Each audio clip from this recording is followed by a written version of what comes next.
Well, we are tracking a couple more storm chances here before we get to the weekend, though nothing as widespread as Wednesday. And coming up in a moment, we'll let you know how much rain we saw just yesterday.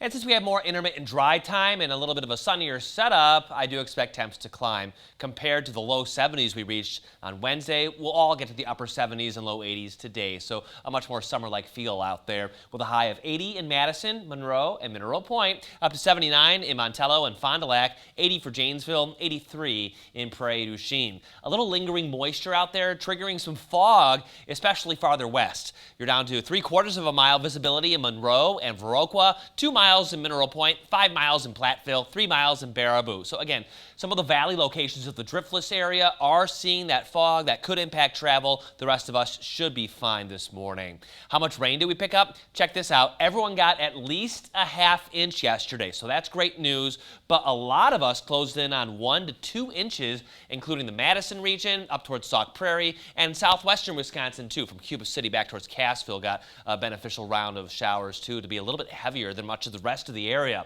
Black Earth tops our list for highest rain totals on Wednesday, up to nearly 2½ inches. 2¼ for Middleton, over 2 inches in Waunakee, around 1.75 inches for Cottage Grove, Dodgeville, and Prairie du Chien, 1 2/3 in Madison, 1.5 in Muscoda, 1 1/3 in Belleville, 1.25 in Benton. So yesterday in Madison, we officially got 1.68 inches over at Dane County Regional Airport. That marks the wettest day we've seen this year. You have to go back 300 days to September 11th of 2022 to get a wetter setup. And the last time we had over 1 inch of rain, well, that's been a while as well. That happened last time end of March with that big snowstorm we got. And that's, again, added up to around 1 inch of liquid precipitation.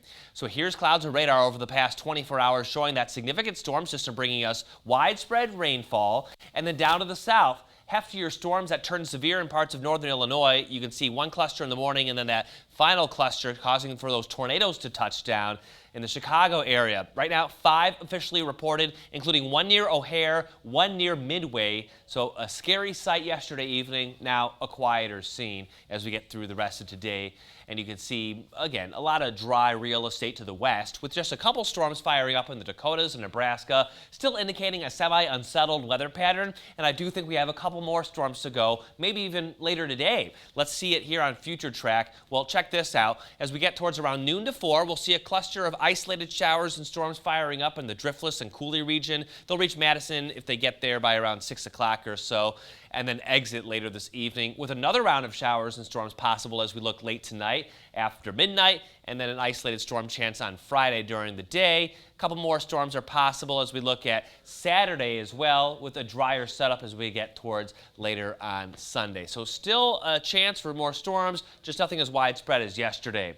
80 today, warmer with isolated storm chances this afternoon and evening, 64 tonight, and then tomorrow up to 85. So a little bit hotter here to end the work week with isolated storm chances continuing. 7-day forecast showing us in the 80s this weekend with plenty of dry time, and then upper 70s to low 80s next work week too.